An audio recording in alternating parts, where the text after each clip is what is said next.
Hello, everybody, and welcome back to another episode of Kobold Chats. My name is Kendo, whichever you prefer, and it's Friday once again, the end of our week, middle of our day. Maybe you're at lunch, maybe you're just hanging out, whatever it is you're doing. Thank you so much for being here with me, so I can get to do my favorite thing, which is talking about tabletop RPGs, but more specifically about Kobold Press. Hope y'all are doing all right. It's been a week. It has been a week.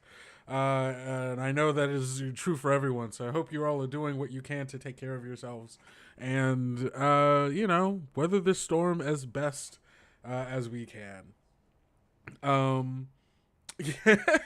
For those of you not currently in the YouTube chat right now, me and Eric are talking about what it would be like to have a CRPG or even a JRPG version of like Tales of the Valiant, where we could play as the Valiant 6 going on like adventures. Honestly, that'd be so cool. And if I had time, I would pick up RPG Maker again to try to make that happen.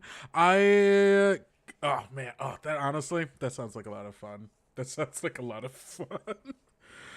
But it would be so much, and I'm already so busy. I don't know if I could make it happen. Maybe far, far in the future.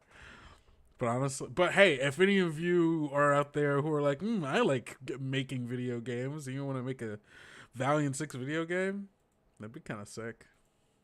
That'd be kind of cool. But yeah,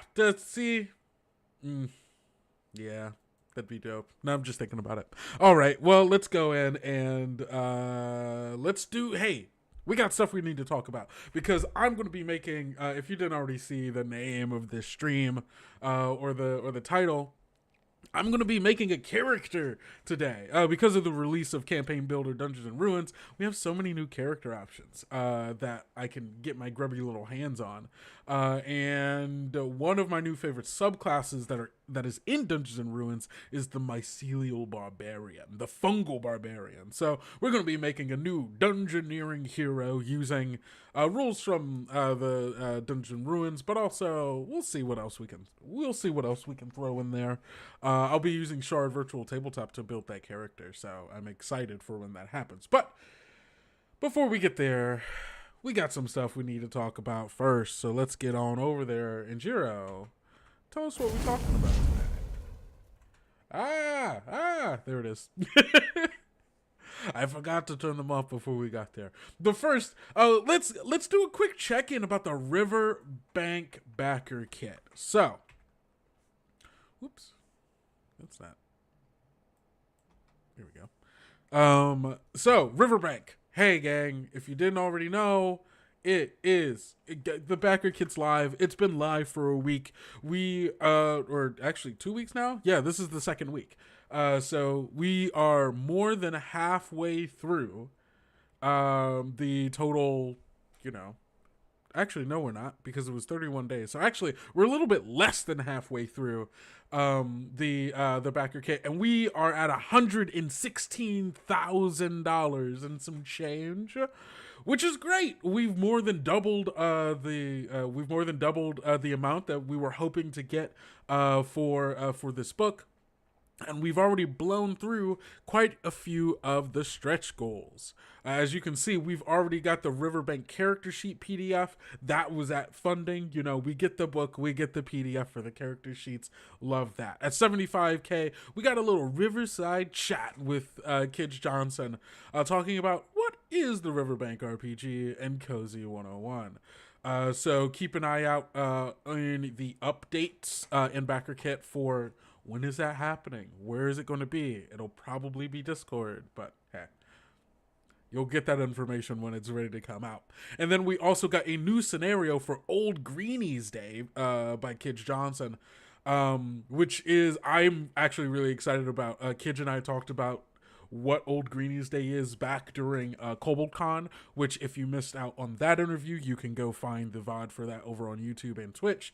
But basically, Old Greenies Day is like an amphibian holiday where all of the amphibians come out, they're partying, they're having a good time, and then during the party, they crown a monarch of the amphibians who is not an amphibian in and of themselves. And they put him on this big chair and they paint them green and then they parade them around town. And chances are it'll be one of your characters getting pulled into this and the rest of the characters trying to help get them out. Just like a fun chaotic adventure filled with amphibian nonsense. It's gonna be so good. So that's that. But if we can get to a 125k, which I think we can do, we're at 116,000. We have 19 days left. We have 19 days to get 9,000 more dollars. I think we can do that. In which case, we'll get a solo scenario, which is interesting because one of the things about RiverBank is that it can be played with both a game master and without a game master. There are rules in it for both. And so this might even be for solo play, which is interesting. Called All Out of Pipe Cleaners, which I'm sure that's going to be weird and fun. And then at 150k, we'll get a video talking about visiting with the animal characters. So if you want to see either of those two things come to pass, let's help get this. Let's help boost these numbers. We've got 19 days. I think we can do it, and I would love for it if we did. So because I would like for these things to happen. And again, don't forget that this is our first foray into things that aren't what we usually do, right? This isn't 5th edition. This isn't Pathfinder. This isn't even Call of Cthulhu when we wrote stuff for that. Far beyond my time. But you can go and we can, if you want to see Kobold Press expand its wings and start trying new, fun, strange things that we haven't done before, letting us know by helping support this is one of the big ways you can do it. So I'm very excited. Also, look at these little wood dice. And the book itself, I kind of want to get, the add-ons are great because the wood dice is nice. And then I want to read the RiverBank novel. I just think that would be fun. So, and then also we've got these teas here that you can get. All sorts of fun. Hey, what's up? I see you're a game master and you run tabletop. You soon play D&D as well. We do play. So this isn't just me. Hi, hello. I'm Kendrick Smith. I'm just the media production manager for the company that is Kobold Press. And yeah, we've done stuff for D&D 5th edition. I mean, yes, I play D&D, and I also play Tales of the Valiant, and I've also played a bunch of other tabletop RPGs as well. I hope that answered your question. But yeah, what was I just saying? Okay, so yeah, that's it on the RiverBank. I put the link into all of the chats, so you can go and check that out for yourself. Excited about the Mycelial build when you revealed this over a month ago with the preview PDF. Yeah, no, it's such a good, I don't know why. I just really I like mushrooms. I like funguses. I like the strange connections they have. I like funguses as creatures, as people, as lineages, but as subclasses even. That's just more of that goodness. So we'll get to see exactly what that ends up shaping out like. I haven't decided what level I'm going to make this. I'm at least going to be level 3 so I can get the subclass, but I might go so far as to level 5 potentially. Yeah. What do I think about Star Wars 5th edition? I haven't played it. I haven't played it. I know a little bit about it, but I don't have a ton of thoughts on it, just because I haven't played it myself. I think it's interesting, but there's also a Star Wars RPG, so you could probably just play that. There's plenty of Star Wars-esque RPGs. Yeah. Also, I forgot to say, if you want to know more about the RiverBank RPG, you can find it on, there's a preview PDF over on the BACKERKIT page. So you can go check that out. Of course, I've already put the link in the thing. So next up, we have released some more map tiles. We've got map tiles, roads, and bridges, which I think makes this the 4th of our map tile series, because we have, oh no, we have dungeons, we have caves. Oh no, am I gonna have to look it up? I want to look it up. We're just gonna look it up. Because okay, yeah, show me the map tiles, baby. We've got roads and bridges, caverns, caves and caverns, dungeons and forests. Okay, so I was right. There were 4 of them. I just couldn't remember the number. But this is the 4th one. Roads and bridges. Everyone's a hero. Everyone. Hold on, I gotta reset my brain and my mouth so I can read this properly. All right. Every hero's journey has a few twisting paths and trails along the way. With map tiles, roads, and bridges, that essential part of every adventure is right at your fingertips, with a collection of back alleys, drawbridges, and other essential travel routes. These 24 7x7 dry erase tiles are perfect for quick roadside encounters, epic bridge battles, and more. The set includes 2 sets for the Gothic Bridge, 2 sets for Dote Road Forest, a Crossroads, Covered Stand, Cobblestone Path, Arch Bridge, Cobblestone Street, Back Alley, 2 sets of that, Farmlands, Laneway, Hedgerows, 2 sets of that, Giant Stone Blocks, 2 sets of that, a Dike, Roadside Shrine, Toll Booth, Suspended Bridge, 2 sets, City Drawbridge, 2 sets, and Natural Stone Bridges. Oh yeah, that's a good mix-up of all of those things, I think. And some of them, I want to know what the what does giant stone blocks look like? I have a feeling I know, but I want to know what it looks like in actuality. So I'm gonna have to have Kim send me over some of these. Yeah. I'm curious what a Star Wars evil D&D campaign maybe interests you. It's a political strategy game, like collaborates with Startup DM. That sounds interesting. I will say I'm a very busy person and I don't necessarily have the time, but I appreciate the offer. That sounds sick, and I hope that goes really well for you, because evil star being in an evil campaign in Star Wars is fun because there's so much going on with the Sith, the Empire, all of the various factions, or even just the various scum and villainy. That sounds dope. I wish you luck in that, but tragically I'm so busy. I barely have time for the games I'm in. Hello, Jason. So yeah, go get the. Oh wait, I didn't put the link in here. Let's put the link in here. Boop, boop. Go check out these map tiles. And actually, hold on. Similarly to the map tiles, we have a new PDF that came out, I think earlier this week, or maybe it was last week, and I didn't go over it. We've got Dungeon Drop-Ins, a $3.99 PDF that works with map tiles, dungeons, and also Campaign Builder, Dungeons and Ruins. So this 12-page PDF is full of like bite-sized like little like dungeon pieces that you can put together, which are like, you know, different traps, stories, history. Wait, I'm just gonna read the thing. Dungeons. Adventurers positively crave them. They can hardly go 3 long rests without hearing the call of a dark monster-haunted, trap-filled hole in the ground. Dungeon Drop-Ins is here to give the people what they want. Dungeon Drop-Ins is a 12-page PDF supplement collecting a trove of ideas to motivate, populate, and elevate a low-level dungeon crawl for your Tales of the Valiant or 5th edition compatible games.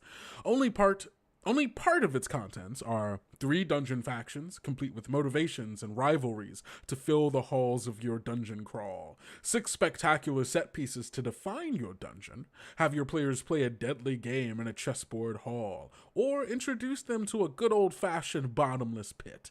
These encounters are designed for map tiles dungeons, but can be dropped into any dungeon crawl. So if you are looking for a very like physical, you need a map for, you know, this thing that people can look at, Map Tiles Dungeons, we've got the tile for you.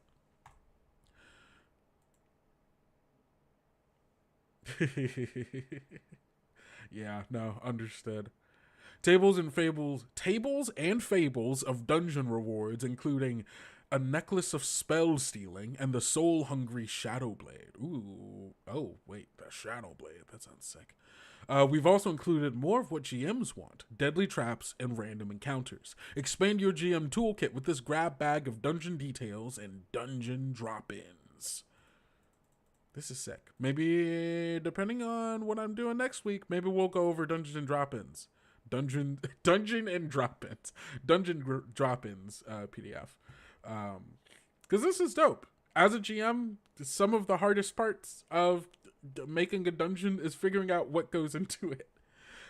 So being able to just like have these pre-made ready things for me to twist a little bit, tweak, or just even just pop in raw is kind of dope.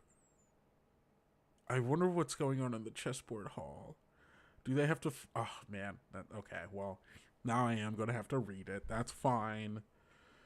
Ooh, yes. Okay. Next up. Sorry, my allergies are being real bad.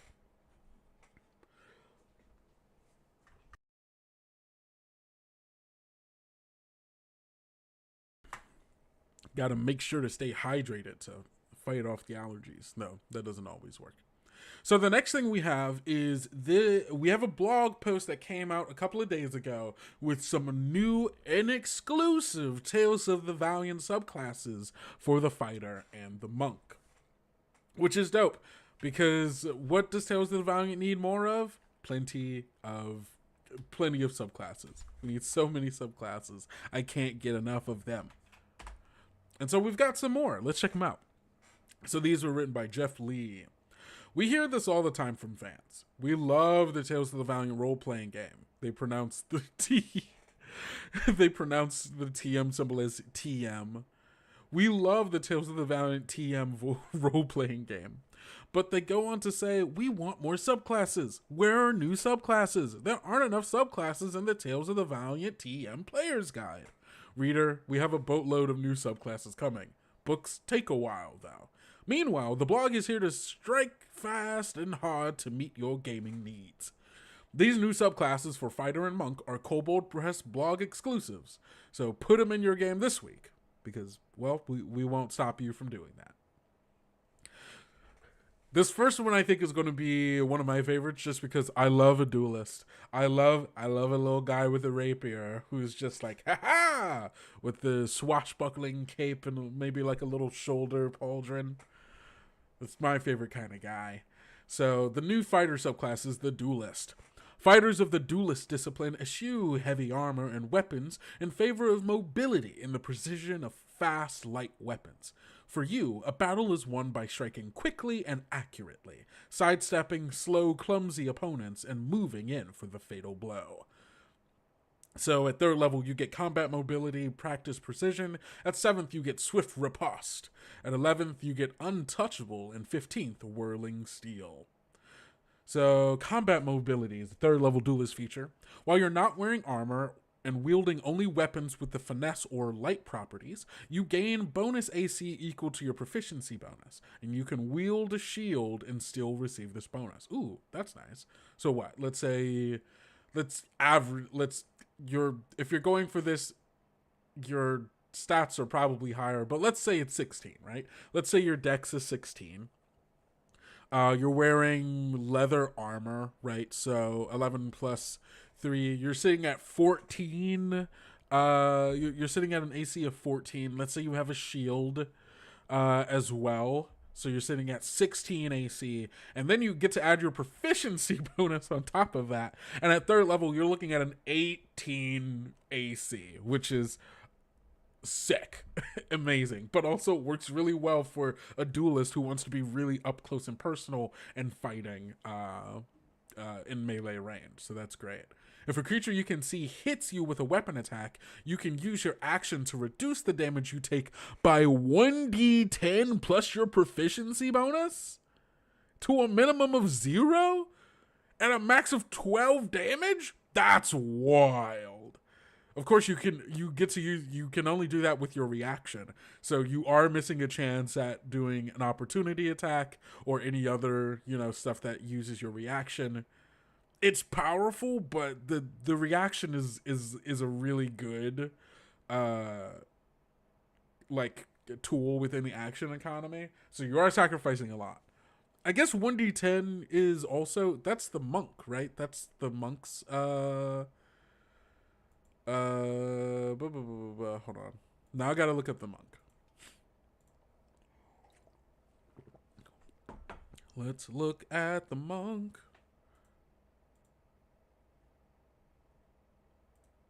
Because it's that's might be the same as the monk's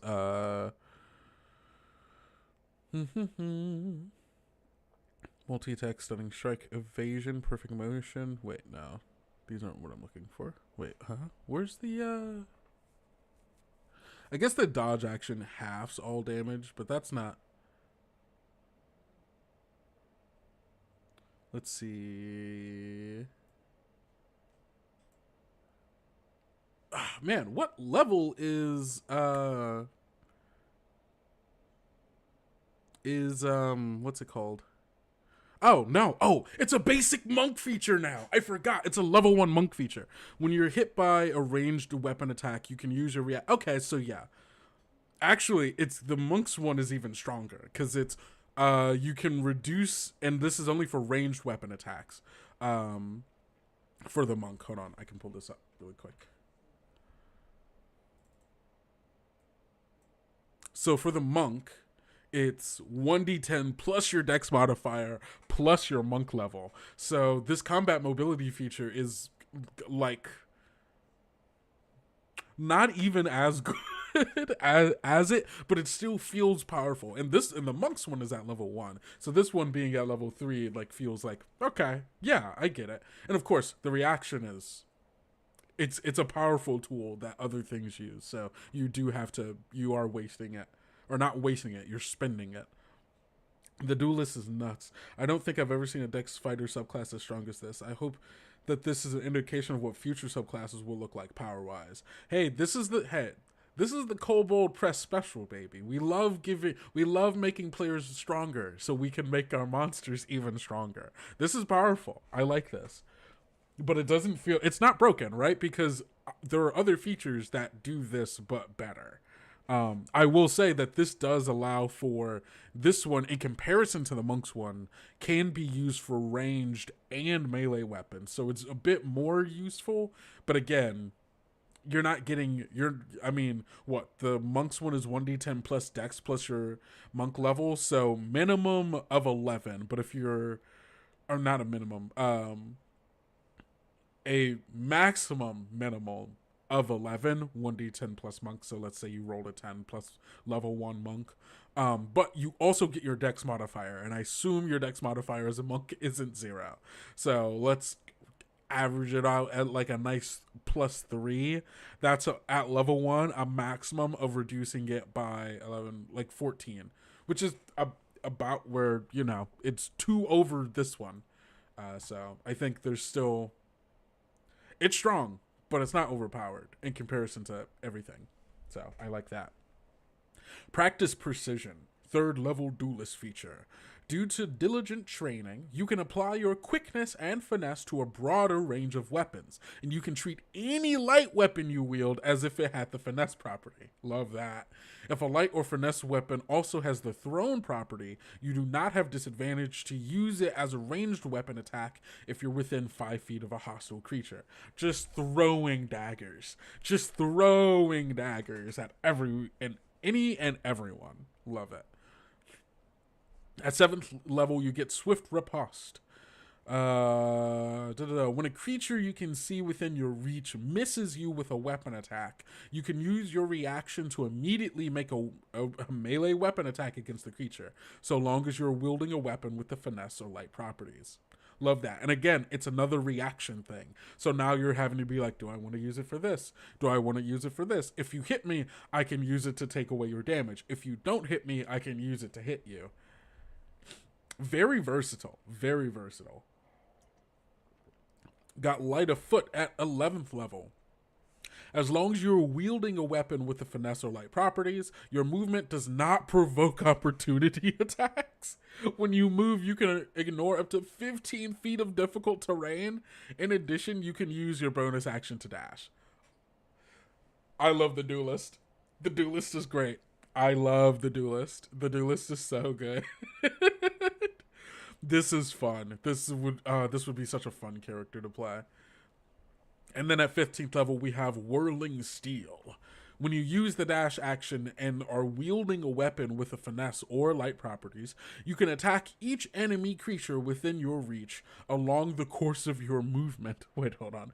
Okay, so when you use the dash action and you're wielding a weapon with finesse or light properties, you can attack each enemy creature within your reach along the course of your movement and deal your strength or dex modifier and your weapon's damage even on a miss.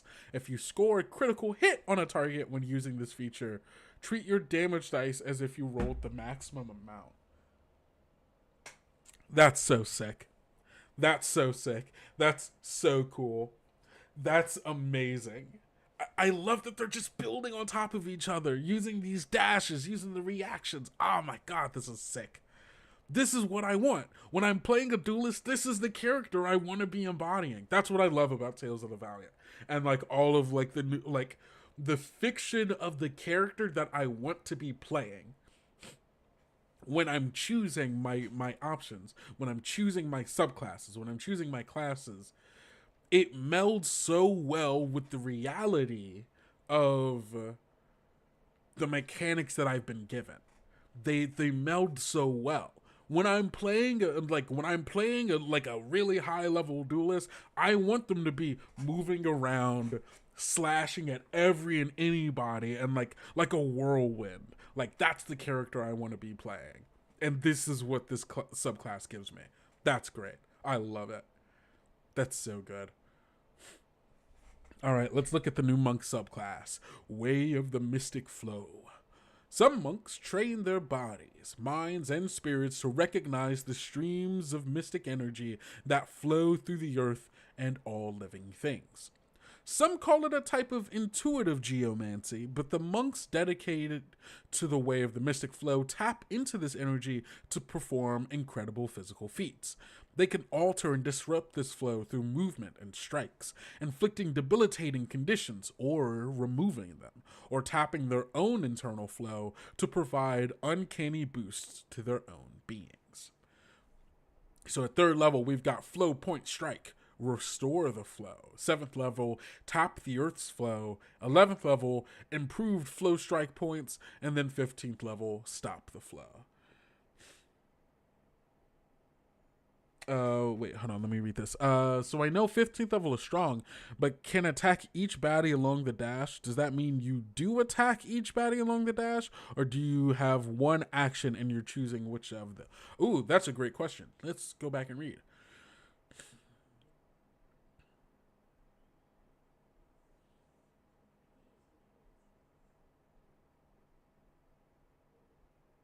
I think... Huh. That's interesting. And maybe I think the intention here is that you use your attack action and you can attack any creature that was within your reach along that movement. I believe that is the intention behind it, but I understand that is it's a little vague.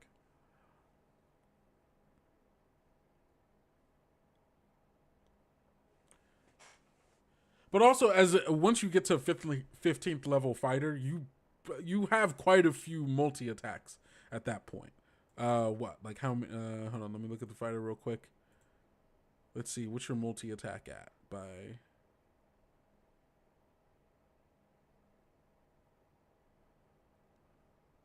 By 15th level, you've got 3 attack actions, and you also have some action surges.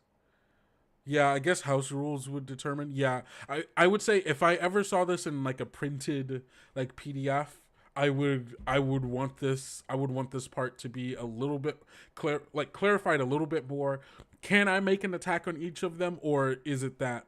I mean, I guess here's the thing. If it was that you could attack, but like if you have the resources, right? This wouldn't need to be stated because that would just be a thing that is true, right? Where like if you were dashing and I move close to someone and I wanted to attack them and then dash out of the way, this wouldn't need to state that I can attack each enemy creature within my reach along that course of movement, right? Because it would just be a thing that is true. Now,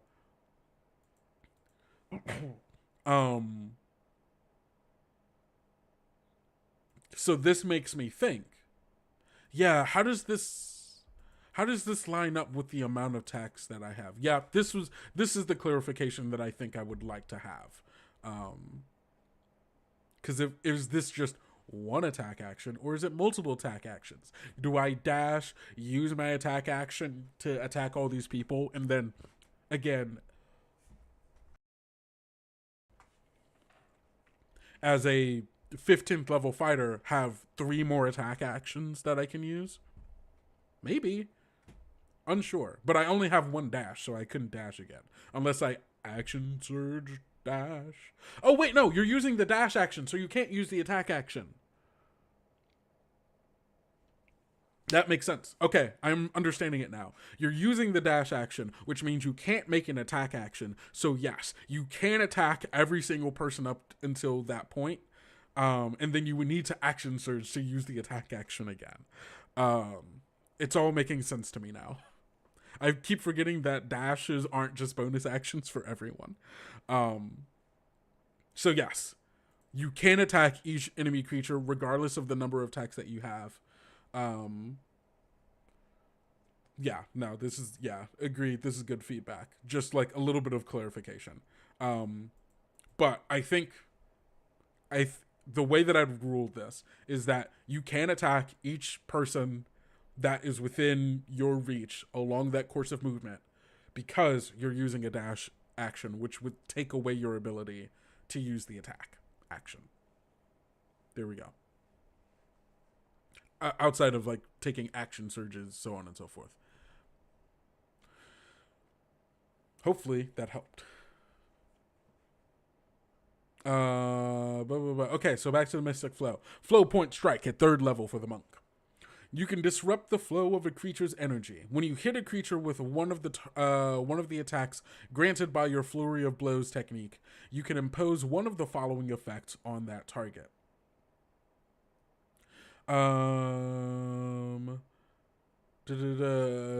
It can't take reactions until the end of its turn.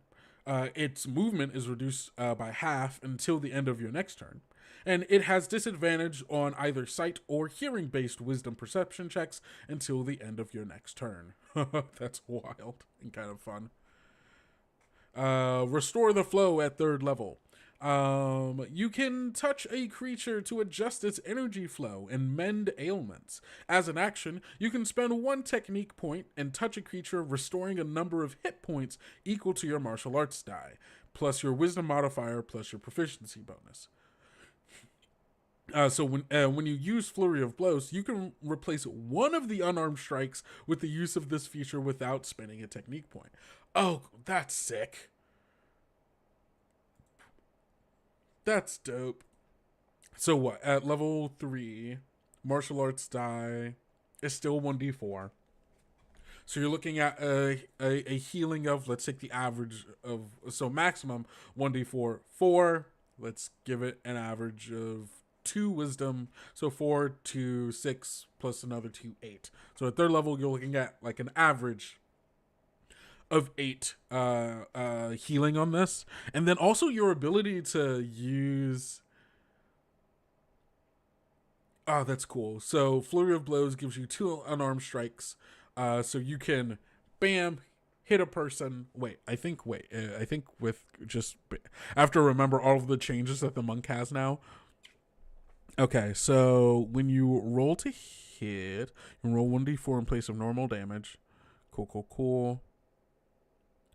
You roll dex instead of strength when you're hit by a weapon. Cool. When you use the attack action with an unarmed strike or a monk weapon, you can make one unarmed strike as a bonus action. Okay, cool. So let's say, bam, action, attack, boom, bonus action, second attack, flurry of blows, bam, a third attack, boom, healing a person. Love it. Or you can boom with 2 of the flurry of blows, and you can flow point strike. Love that. That's sick. 7th level, when you use this feature, you can also remove 1 disease or condition from the target as the restoration spell. Oh, that's cool. Half a thought. I've always wondered, how do people use these print subclasses these days? Back in the bygone days, we just had everything pen and paper. Is that the play here? Just print it out as a part of a pen and paper game? Or do people painstakingly hand type these subclasses into their VTTs of choice? It would have to be, if you're using a virtual tabletop, you're going to have to copy and paste these into your virtual tabletop. Some of these blogs, some of the things in the blog do eventually end up in PDFs that do end up on like Shard virtual tabletop, for example. So that is that avenue, right? Pushing for blog stuff to be into a PDF so that PDF stuff ends up on a virtual tabletop and you don't have to copy and paste everything yourself. Or if you're using, you can copy and paste it into, in Shard specifically, my virtual tabletop of choice for Tales of the Valiant. It's pretty easy to just copy and paste these into the subclass, the like custom subclass tool, for use for me and my players. So yeah, that's you're typing, copying, pasting, or using it in your pen and paper game. Tap the Earth's Flow, 7th level Mystic Flow feature. You spend 1 technique point to attune your flow to that of the earth beneath you, allowing you to use one of the following abilities. Anchor. You tie your energy to that of the earth beneath, anchoring you in place. When you are targeted by an effect that would knock you prone or move you, you can use this ability as a reaction, making you immune to the prone condition or to any unintentional movement until the start of your next turn. If you are grappled by a creature, it cannot move on its turn unless it releases you. While this version of this feature is active, your movement is reduced to 0 feet. Repel. Your energy is repelled by that of the earth. As a bonus action, you can enact this feature, quadrupling your maximum jumping distance until the start of your next turn. While this version of the feature is active, you have disadvantages on saves against any effect that would knock you prone or move you. You can jump real good, but you might get pushed around or knocked to the ground. Yeah, honestly, when I start the building of my character, I can show, again, Shard Tabletop is my go-to. I can show like what it would look like to copy and paste this information into Shard for use for you and your players. And it genuinely, it's pretty easy. 11th level, improved flow point strikes. Your ability to disrupt the natural flow of a creature's energy has increased. When you hit a creature with one of your attacks granted by your Flurry of Blows technique, you can spend 1 technique point to impose one of the following effects on the target, which includes the stuff above. It's incapacitated until the start of your next turn. It is restrained until the start of your next turn. Or it is blinded or deafened until the start of your next turn. Oof. Oh my god, that's so good. That's so good. Just like, hey, you know what? I'm tired of you. Boom, boom, bam. Restrained. Boom, boom, bam. Blinded, deafened. Screw you. Oh my god. That's like really powerful. Incapacitated until the start of your next turn is kind of wild. That's a whole round of combat. There's no saves against it. I don't think. Oh, wait, hold on.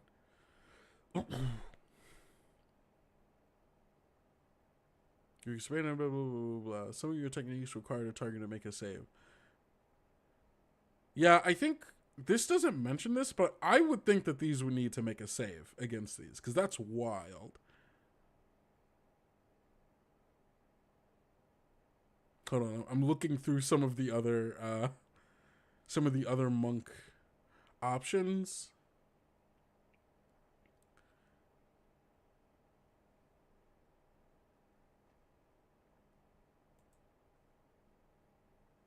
Yeah, okay, I would say some of these, I this feels really powerful. The incapacitated until the start of the next turn is kind of wild. Uh I would say I would say there needs to be like some constitution saves happening here for these. Um which is, I mean, remember that the blog, the some of the blog stuff isn't as doesn't go through the same editing process as stuff that is in the book. So some of this is really powerful. If it ended up in a PDF, it would go through more editing. Um, Stop the flow. 15th level. Oh god. As an action, you can make a single unarmed strike against a creature. On a hit, you can spend 5 technique points to break the creature's connection to the mystic flow. A creature that is not undead must make a constitution saving throw, taking 10d10 necrotic damage on a failed save, or half as much on a successful one. This damage ignores temporary hit points and is always taken off the creature's actual hit points. Oof. When you reduce a creature to 0 hit points with this feature, it dies. No saving throws. If the creature has some form of regeneration or rejuvenation trait that allows it to return to life after dying, that trait ceases to function unless its description says it can only be prevented by a wish, raise dead, revivify, and similar magic can't restore a creature to life that has been killed by this ability. You have been cut off from the life force, my guy.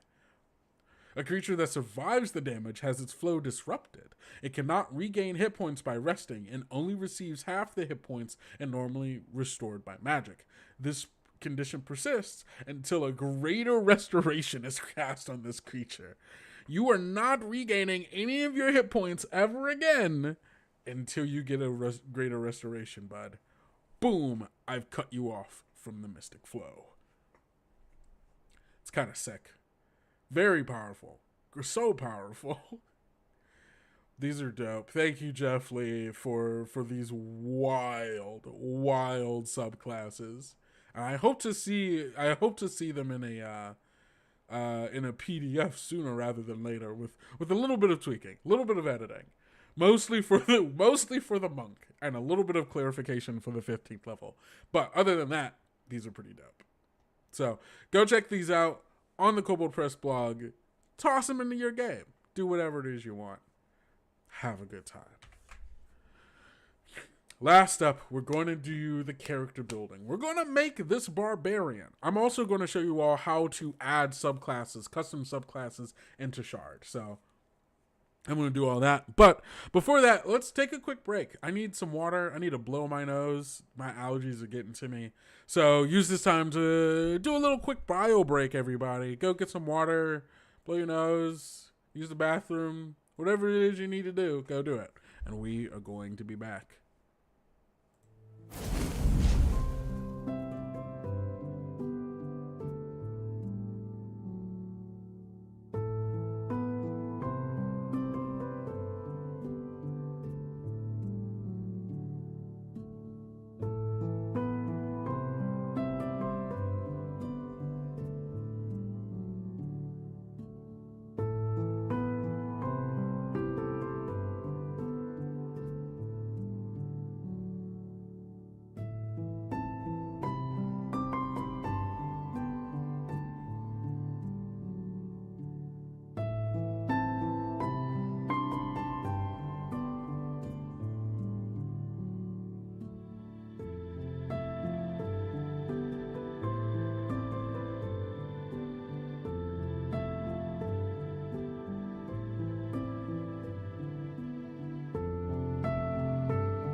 All right, everybody, I am back. Sorry about the wait.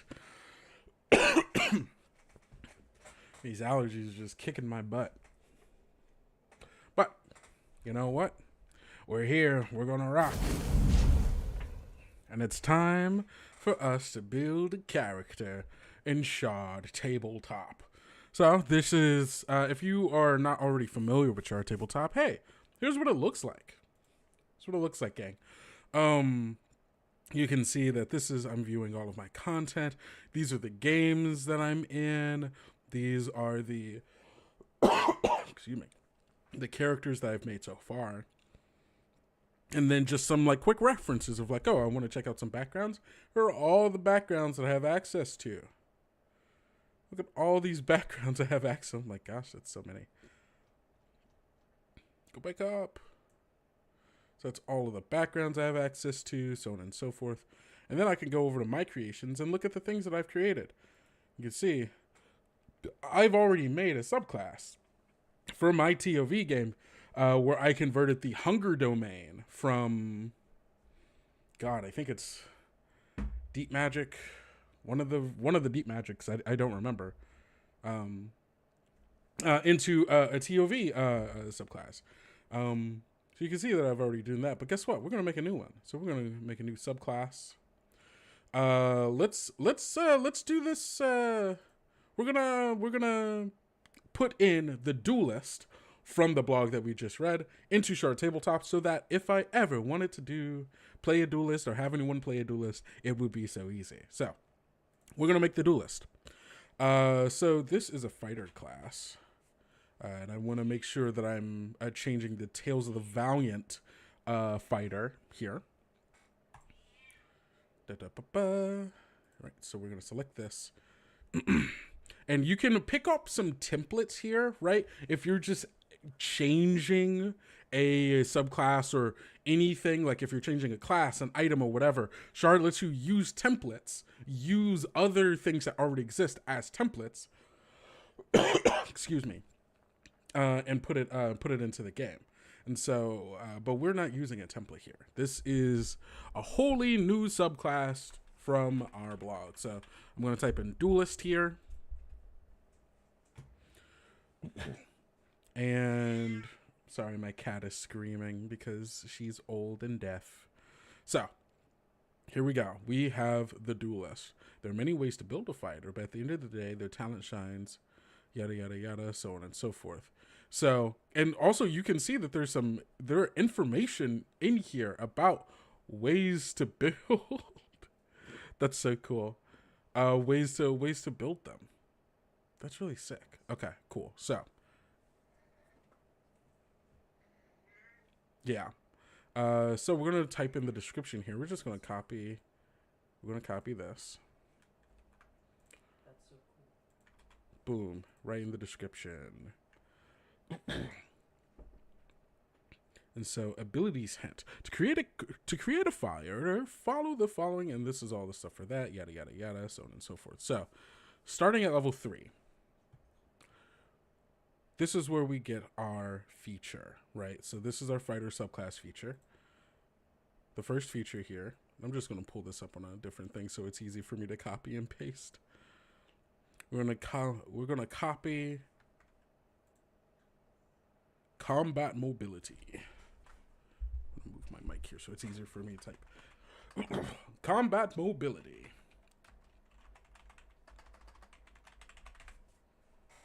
And we're just going to copy this, paste it here.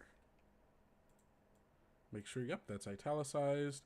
This is where, and these blue highlighted things here is just letting you know that this is a term that can be referenced in the book. So when we finish this, right, and we'll save it, whenever you can highlight over, so you can highlight over armor, you could highlight over weapons, and it tells you exactly where we can find these. And so we could even go, let's say Tales of the Valiant.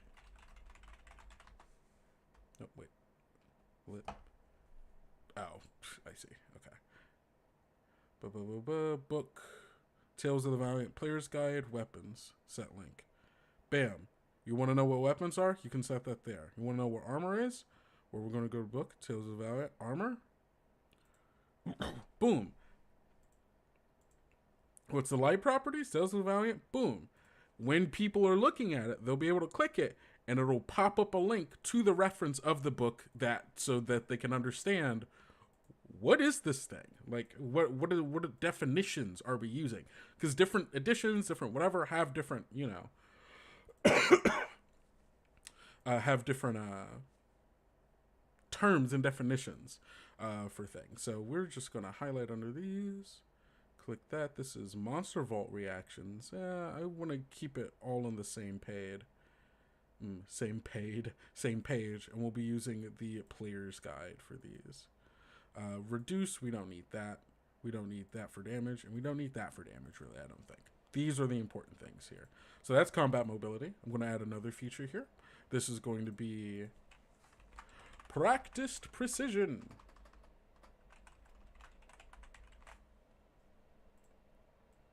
I'm going to copy this, paste it here.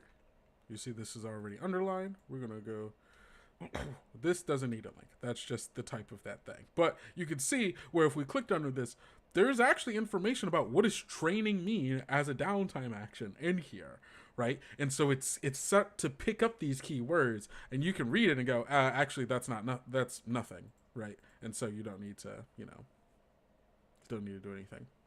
Quickness to a broader range of weapons. You can treat any light weapon. Light does, this is, now actually this should be light weapon.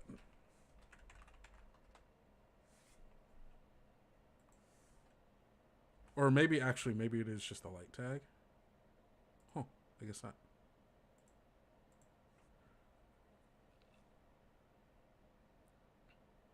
I want to make sure that it's not just... And it will actually, you can see, yep, that was looking for that, which isn't what I'm looking for, actually. Would it be light dash weapon? Property?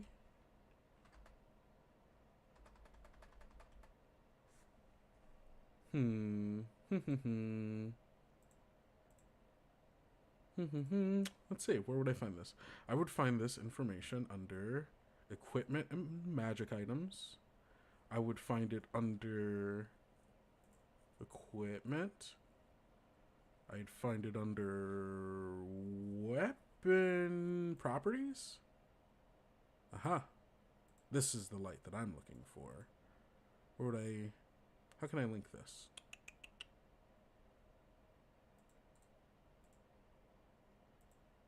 We're going to learn something together. That change anything? Okay. Let's see. Weapon properties. There we go. Cool. So I'll set that link to weapon properties. Since it's pulling the subtitle thing, so it's easier to link to that. Actually, let me make sure that this is, because this is probably going to the wrong place now. Yeah, let's make sure that this is, I'm glad I checked this out. So we'll put this under weapon properties as well.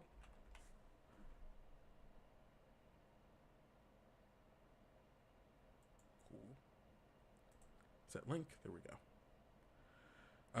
Okay, cool. So range of weapons. It has, okay, so both of these have to go under weapon properties. And of course, this is a thing that you don't have to do. I'm choosing to do this right now just because I think it's kind of cool. And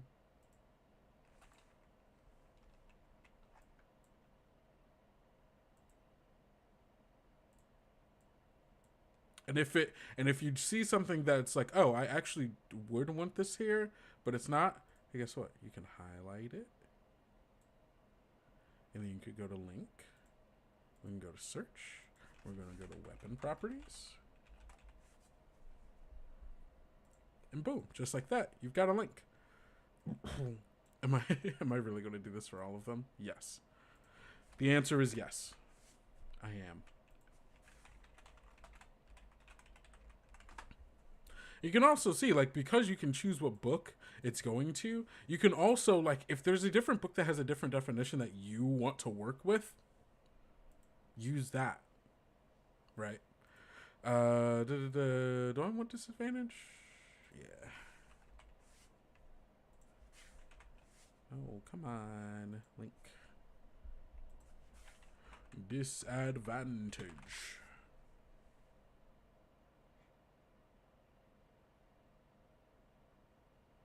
Oh.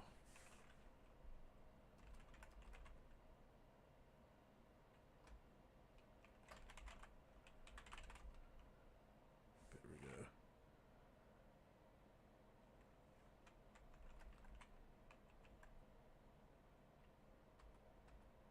Oh. Well, let's see what the shards players get. Oh, okay, yeah. So this has the definition that I'm looking for. So I'm going to set it to that. There we go. Cool. So these are my 2 3rd level features. Next up, we have a 7th level feature, which if you can go down, you'll go, well, there doesn't look like there should be anything here. And then boom, fighter subclass feature. You just put them under where it's going to go. But if you were doing something a bit weirder that had different levels of stuff, you have the freedom to add them wherever you want. But I'm going to be following the book here. Partially because I already have this thing done. So this is Swift Riposte.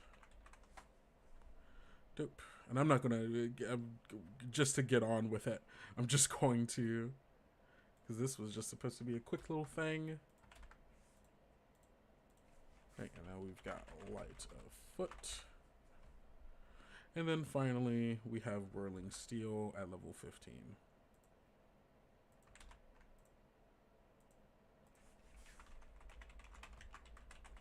Perfect. Okay, cool. That's all we need for our subclass. Isn't that neat?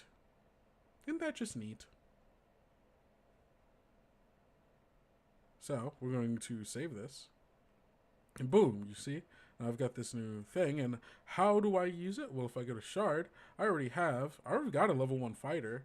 I think this character's done. Let's pick some options really quick. Proficiencies. We're gonna go perception and athletics. Pick martial feature. Let's go. Well, we know that this guy's going to be a duelist, so let's go with something that works well with that. Wielding a shield as a bonus action. Raise your shield to attempt to intercept incoming attacks. Select one enemy creature within 5 feet of you. That creature has disadvantage on the first. Ooh, this feels very. I like that. Or quick strike once per turn after you take the attack action and attack with a light melee weapon that you're holding in one hand. So is this going to be a 2-handed duelist, 1-handed duelist? Let's go 1-handed duelist with the shield, because I think that's really interesting to me. So let's do that. I also just realized, hold on, I'll check this out later. The medium human persuasion. I'm gonna go aware. And then we're gonna go, I need to know 3 more languages is wild. Okay. So we're gonna go common sign language. We're gonna go halfling, and then we're also going to go orc. Level up. Fighter level 2. Wait, oh yeah, there was a thing I wanted to check just to make sure. So we're going to go back to my creations. We're going to go to, not encounters, classes, subclass. Let's go. Okay, yes, okay. So this is the thing. So we have the text in here, right, of what these things do. This is I think it's the TOV Black Flag theme. I'm pretty sure. So this is the text of stuff, but obviously we want it to do the automatic stuff that it's supposed to do, right? Which is the thing that I forgot, but now I remember. So here's what we're going to do. So the first part here, we have when you're not wearing armor and wielding only weapons with finesse or light properties. Which one's this going to again? Oops, took me to a different page, but that's okay. Hello, Raiders. Okay, cool. So this is going to the place it needs to go. I want to add a link to Finesse here.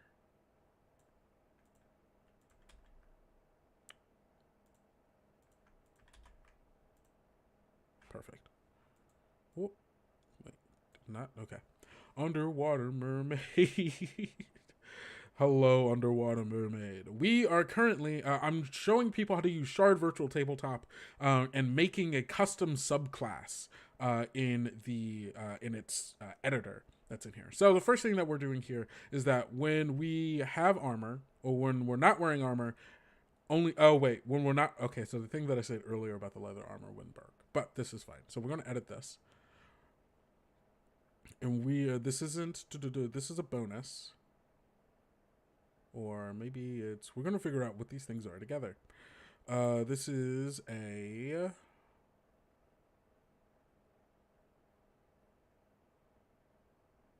it's not an armor. It is a bonus. Not to initiative, proficiency, saving throw, skill check, roll modifier, attunement. No. Oh, okay. Unarmored AC. There we go.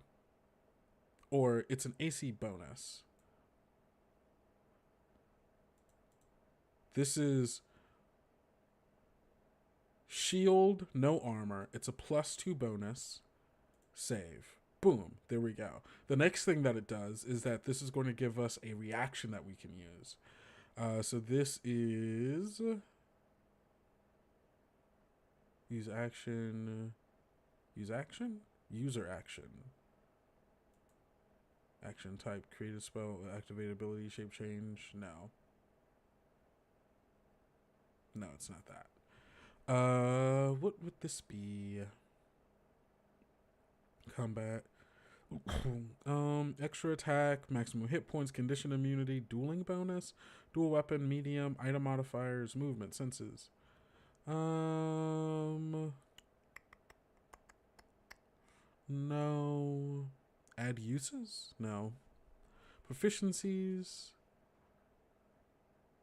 Oh, I guess this isn't a oh, this isn't an action. Okay, this isn't like a special action. This is just a reaction. So you would have to look at... Okay, understood.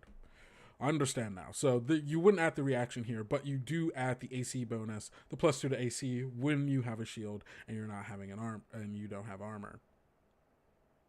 Oh wait, this actually... Can I change this even more?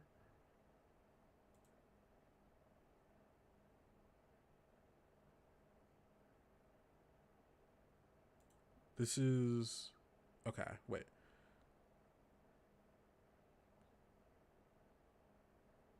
Shield, no armor is fine. Okay, cool. Got it. Save that. Can I add a restriction here?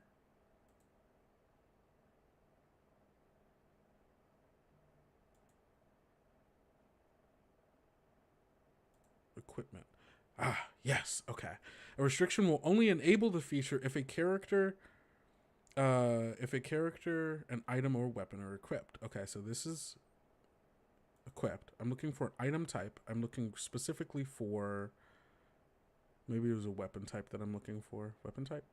Weapon category. There we go. Other? No.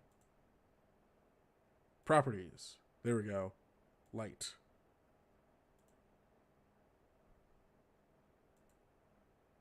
It doesn't have to be a certain type of weapon.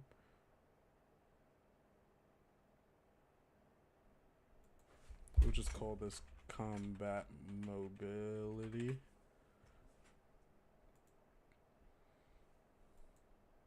Can I add another restriction?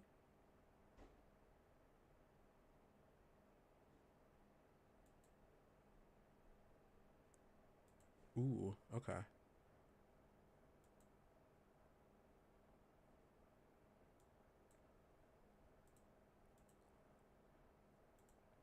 Oh, wait. Okay. Combat mobility. Okay. So this should be when I restricted for I need to have light weapon on me to have this, to be able to use this. Actually, no, that doesn't make a lot of sense because some of these things actually, okay, I'm gonna delete this restriction actually. Um, oh no, how do I get rid of this? I think I just save that and then save, and then it goes. Nope. Nope. None. No. How do I get rid of this? How do I get rid of this? Okay, I'm just going to go back. I'm going to go to edit. Things that we needed to do.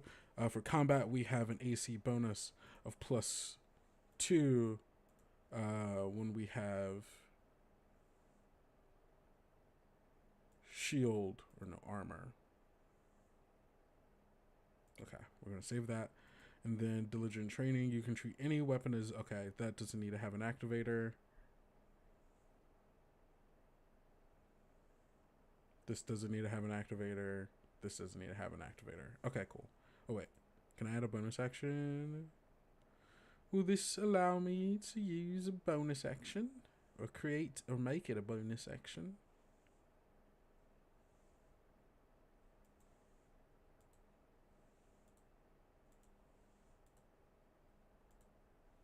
Oh.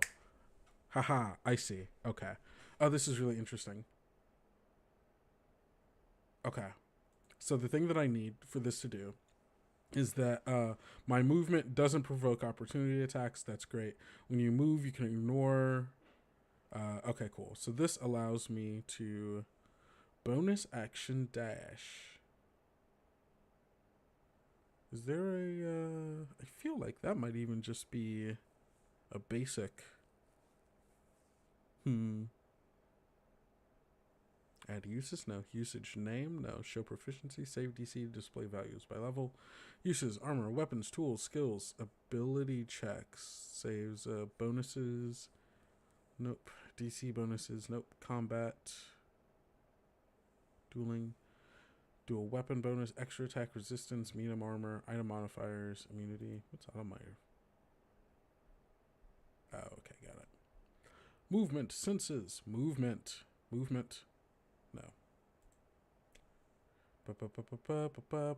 User selections. Pick custom, pick mod, text attribute, others. User action. Okay, so what if I just did this? Consume count. What does this consume? It doesn't consume anything. Consume on action. Uses? No. Okay, got it. Activation, bonus action.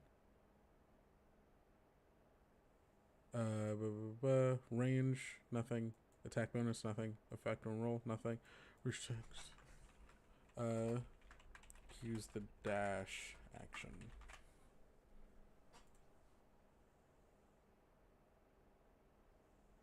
Okay. Save. Cool. So now this should have a user action tied to it, so you will get it into your character sheet once you like have that level. So actually we're gonna go up here and we're gonna add, and then this also gives us a bonus action that we can use. This doesn't have any. No, okay, this isn't a bonus action. This is a reaction. Attacker bonus, save type, effect roll. Reduce damage by 1d10 plus. Can I add plus like PB?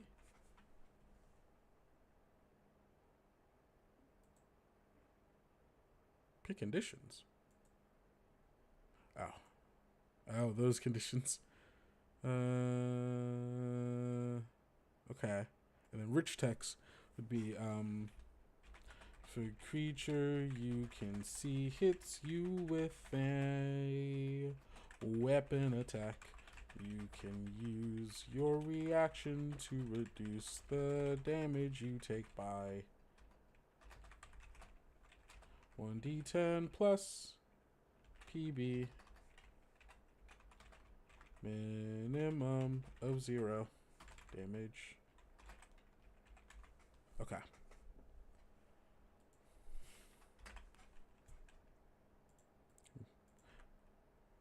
Misspelled some of these, but that's what editing's for. Okay, cool. So we save that and we go. Okay, so I'm going to save this. Save. Cool. Let's go back to our boy Roland Collins.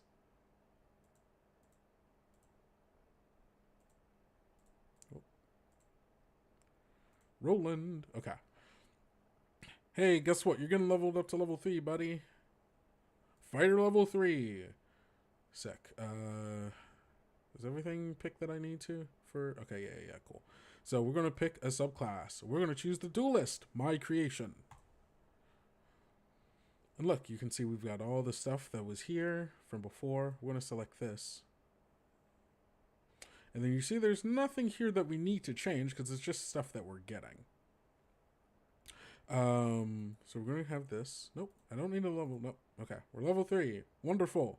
So now you can see all of this thing and you go, oh, bam, I can use my reaction to roll 1d10. I reduce it by 8. I can add, my proficiency bonus from here, which level 3 is +2. And then boom, so I just reduced that by 10 damage. And now I have that as just that, and then I have a quick guard that I can use as my bonus action. Boom, guard, which I get from. Oh, wait, what is this from? Oh, yeah, I forgot when I'm wielding a shield, I have that. Wild. And so, yeah, when your bonus action, you can click on here, and it will pop up. What does that mean? That's what that means. And then I've got Last Stand as a fighter. So this is all the cool things that I have. And then, as I leveled up, I would get, all my other stuff. But you can just really easily just put it all in there. And there you go. Some copy and pasting, some choosing. Now, this is, I'm not going to lie and say like, oh, this is like the easiest thing, right? Adding the actual bonus actions and stuff. And there was stuff that like, you saw me have to take some time to go, oh, what is this? Okay, cool. But once you get through it and figure out how things are made to be read, it's pretty simple to just go in and do stuff. It just takes some time to, make sure you know everything that you need to know. And so that's that. I hope that was helpful for all of you who've never used Shard before. It was helpful to me, who had used Shard before, but hadn't actually gone through and put like the use stuff on it. It's really cool. So now that we know that, we're going to make another character from scratch. The character that I was going to make at the start of this. Oh gosh, I don't have a name for them. Give me some names. Ooh, actually no, I have a name for an NPC that I had before that I've never gotten to use, but I'm going to use it now. This is going to be Balarama Desiree. I'm going to use the Black Flag role-playing system for games. Okay. So, our goal here is that we are going to be making a Mycelial Barbarian from Campaign Builder Dungeons and Ruins. And if we go in here into the to the subclasses, as we all know, this is our fun fungus barbarian. Which is going to be doing like a lot of like mixing like the violent nature of the physically violent nature of barbarians with the kind of strange fungalness of fungi, right? And so we're going to be getting things like boltering spores and phrenic spores, doing a lot of things of giving myself like advantage or disadvantage on attack rolls, or giving myself advantage on attack rolls, or using phrenic spores. Phrenic spores, one friendly creature you can see within the aura has advantage. Okay, so I'm kind of a support barbarian a little bit. So we got to pick a lineage. Ooh, okay, immediately, Bear Folk Mycelial Barbarian is interesting. I'm imagining the fungi, like, growing up and off of the bear. That's pretty cool. I like that. A Centaur Fungal Barbarian, also pretty good. Ooh, growing. I think the Centaurs grow antlers, so, like, fungi growing even off the antlers. And the image. Dryad Fungal Barbarian is actually really good. I think I'm going to go Dryad. having having this tree person, like this fey tree person, have this like connection with like fungi and it growing off of them, and they already have like a kind of like a wooden bark kind of feel to them. Let's go dryad. Let's go dryad. Yeah, that's really good. Okay. My heritage. So this is going to be like the people who raised me, the culture that raised me.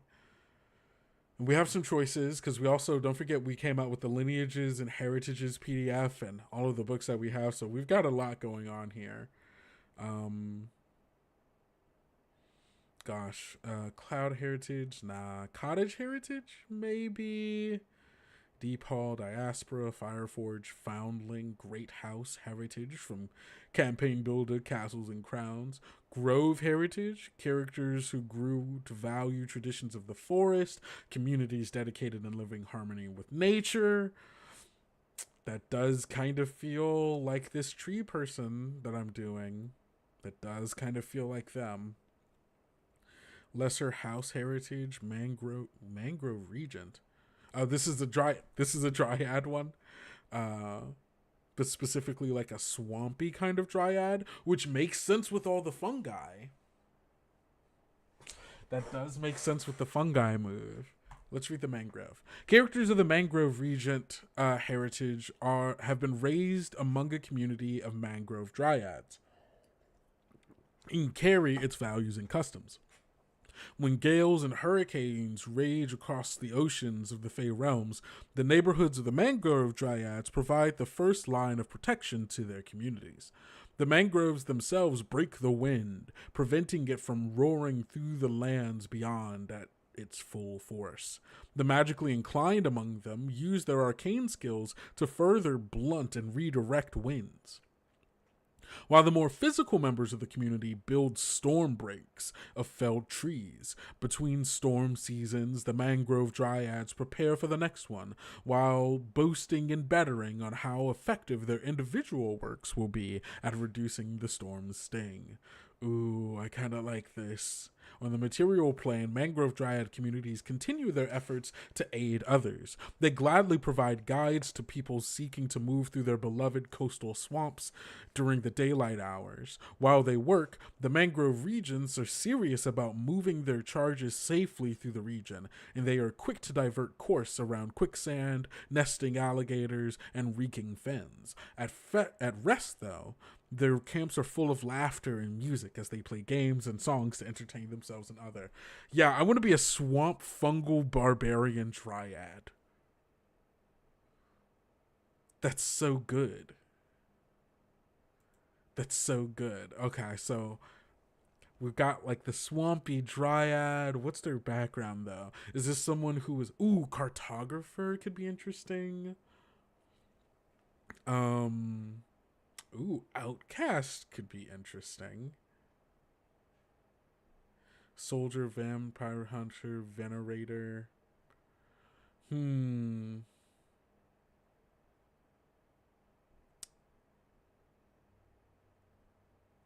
Oh.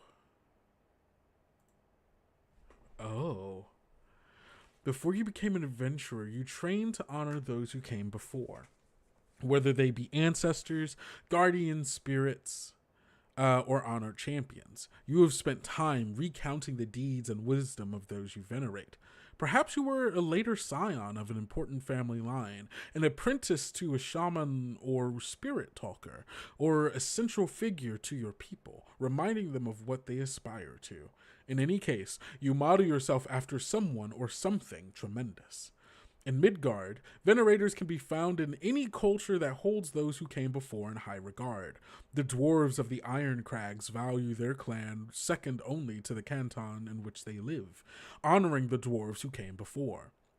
They can also be found among the lesser noble houses dotting the Grand Duchy of Dornig, each with ancestral names and legacies to uphold. Oh, that's kind of interesting. Because now I'm imagining like this, like there's something about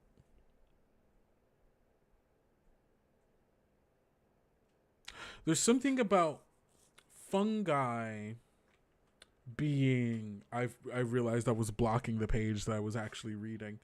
Um, there's something about fungi being these like recyclers, right? They feed off of rot in the dead, like bacteria and stuff, like in like rotting trees, things of that nature.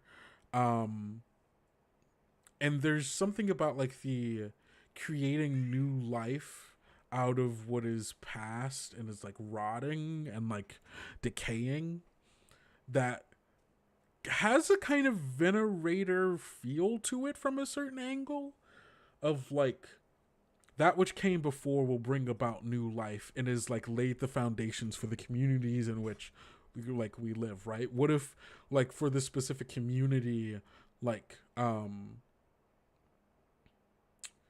like graveyards or like resting places are like these vast colorful um like landscapes of like these of fungi, right? Of these huge mushrooms and other like mycelial plants or entities that have created like a shared network through them, and maybe in many ways can be tapped into, right? Because hey, we live in a fantasy magic world. Why not make it weird? Um, oh, hey, incredible things. I don't actually want or like that. How about you get out of here? Huh? Hold on, I gotta put on my mod hat for Twitch. Give me where are the chat settings? Why are you like this, OBS, huh? Show mod icons. Hey, there we go. Perfect. That's exactly what I needed.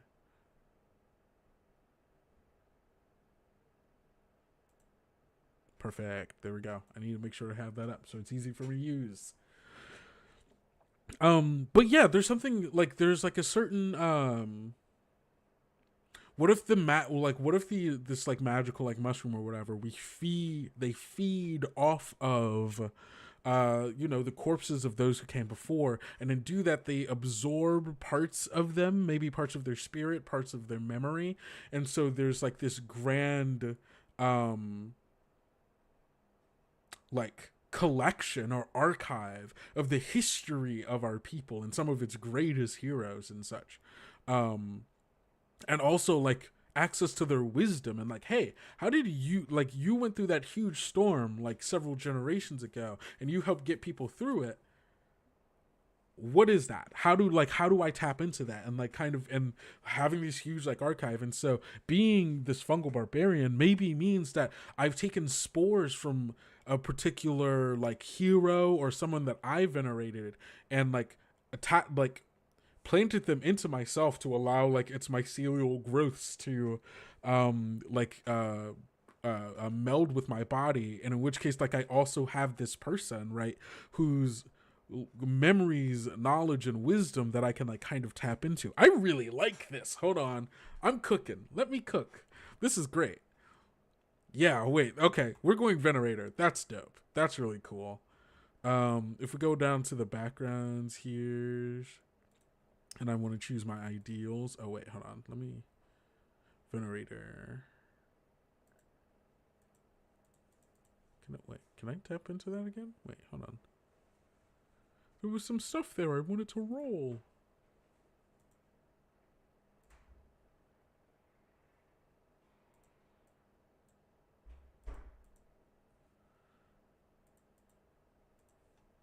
Wait, how do I... Can I get access to my book, please? Oops, sorry. Wait, rolling columns. Okay. Equipment. Log. Traits. Tap. Hey. Let me open up the book, see? Okay, there we go.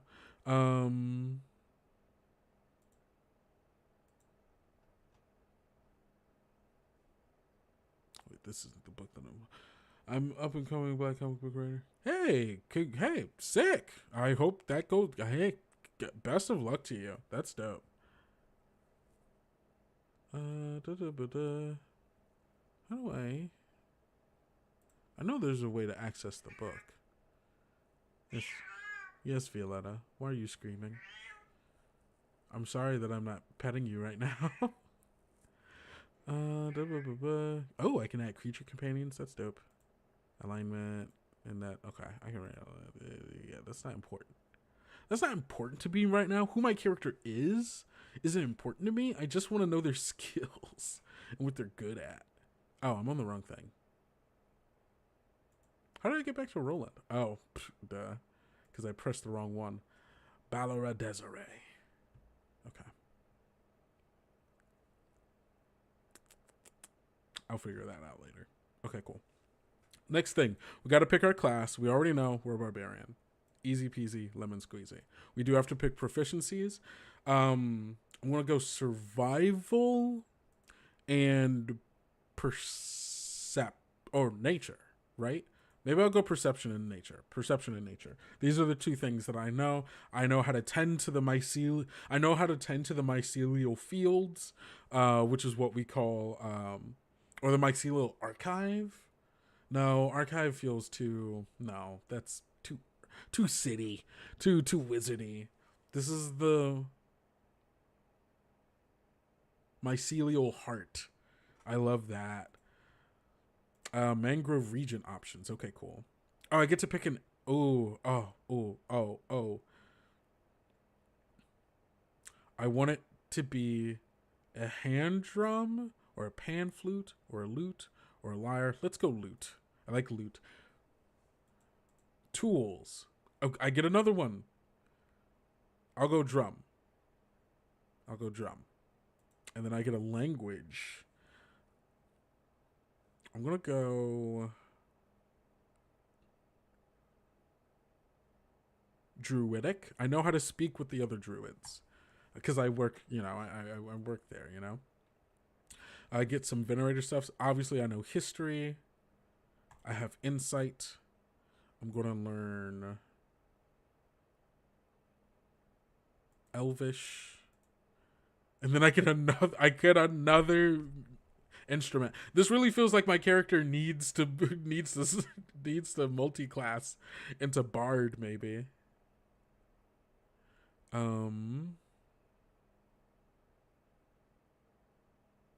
Let's go. We're gonna go pan flute. Awesome. Bam. Sick. All right, let's pick our abilities. Should I use standard array or should I roll? Let's roll those bad boys. We're going to roll standard best of 4d6. Yeah. 1, 2, 3, 4, 5. Oh, we're going to roll 7 of them so we can tap 1 and 2. Oh, my goodness. Oh, that wasn't great. Well, okay.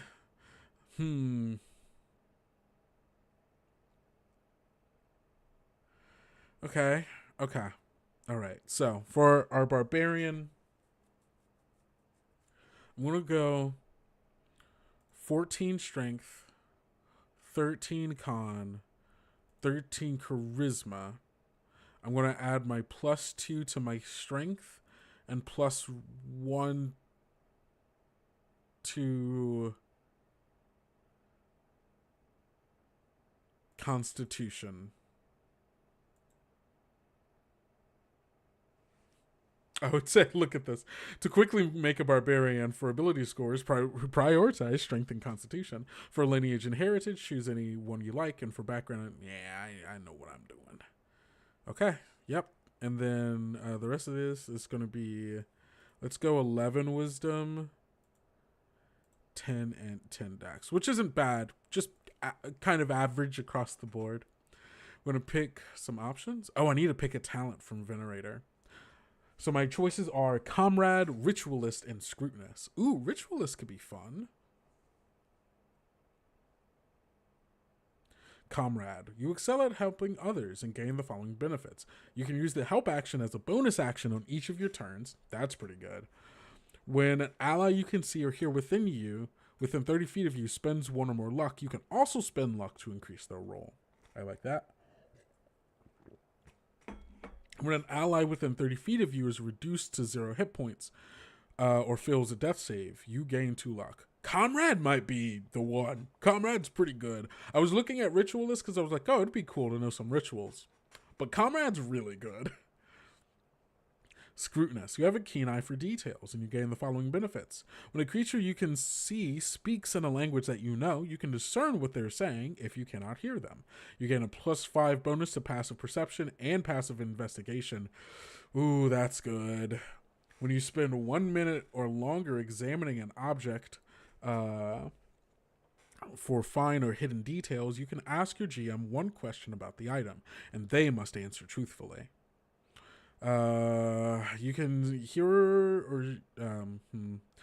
hear a creature speak for 1 minute or longer, and you can mimic their that creature's voice.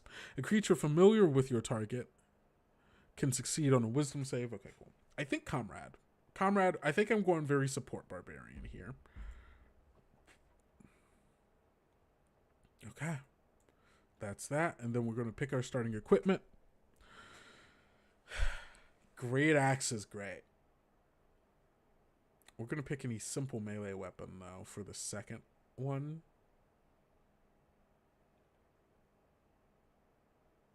Dragon tail? Excuse me? What the heck is that?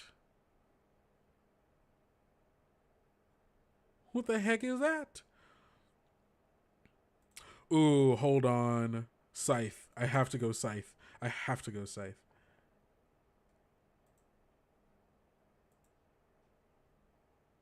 And then we're going to go hand axes. Love that.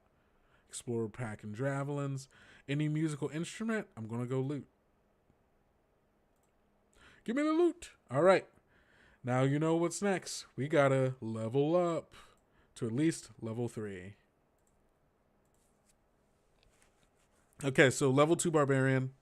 I get Danger Sense, which means I have an uncanny sense of impending danger, giving me an edge when avoiding harm. You have advantage on dex saves while you are not blinded, deafened, or incapacitated. Second level Barbarian feature. You can throw aside concern for defense in favor of ferocious attack. When you make an attack on your turn, you can decide to do it recklessly. Doing so gives you advantage on melee weapon attack rolls using strength during this turn. But attack rolls against you have advantage until the start of your next turn.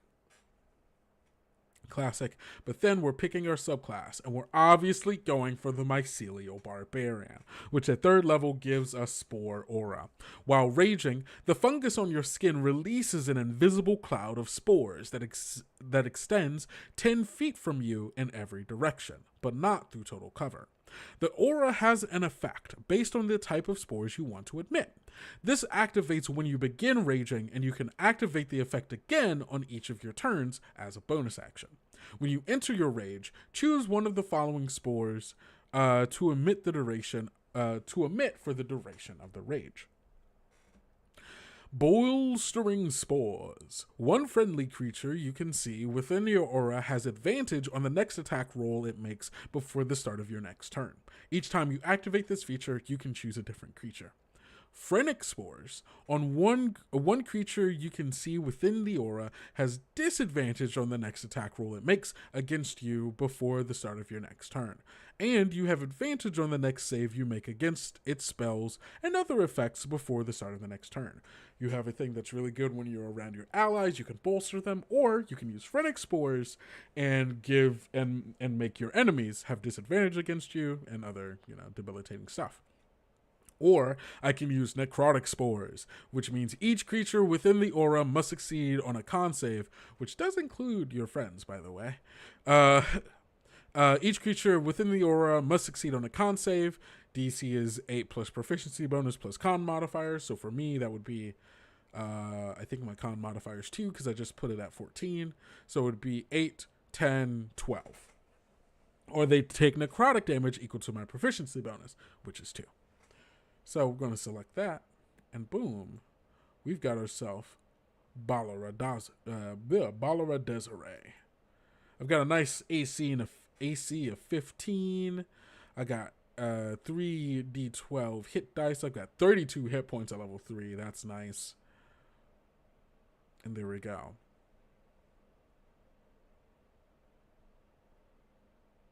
I did want to see Can I open one of my books?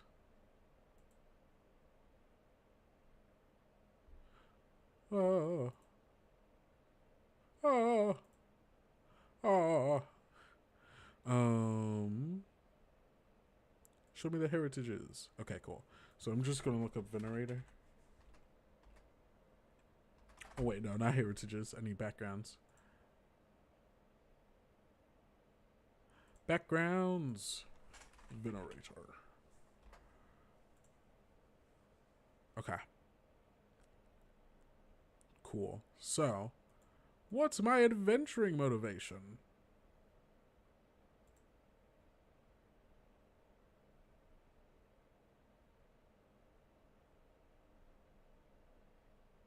Let's see. I'll put this in backstory. Okay. So I get D8. Wait, hold on. Whoa. Let's roll a D8 here.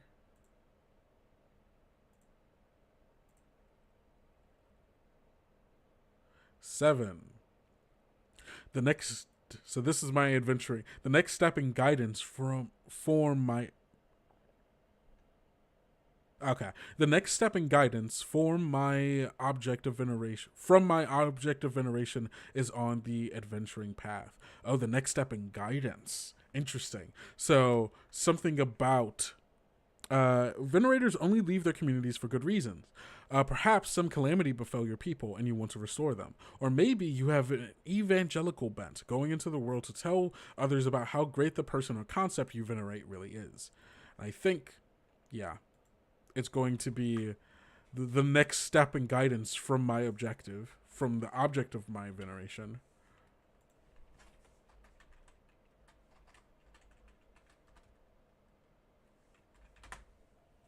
Is on the adventuring path. So someone that so whatever it is that I, am venerating, whatever the spore, the mushrooms that are growing on me are leading me into adventure. And for what reason, I don't know. This is sick. I want to play this character now. Someone throw me into a game. I want to play this character now. Spore aura. So when I use this, I get to choose bolstering spores. Apply condition. Sick. Bolstering spores. And then I click on this and it tells me which one I have.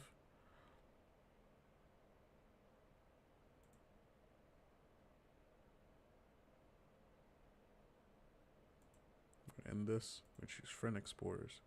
Apply condition. Boom. It's right there. This is sick. I love Shard Virtual Tabletop. It's so good. All right, everyone. We have gone on for quite a bit. I hope you all have enjoyed this. Learning a little bit about Shard Tabletop, building this character with me. I got to figure out how to use this character now. I got to play him. But yeah, thank you all so much for being here. Come on here. And yeah, it's been a joy. Don't forget to go back RiverBank, the cozy RPG from Kobold Press. If we could get to 125,000. Oh, we went up 1,000 actually.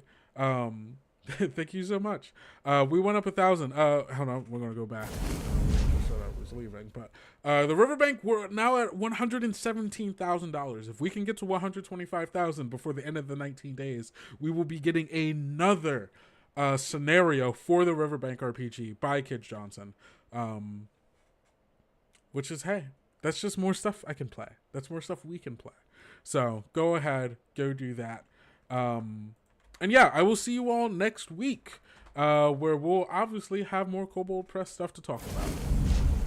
So until then, don't forget to go out, eat enough food, drink enough water, get enough sleep, and take care of yourself, because self-care is very important, especially in the days we're living in now.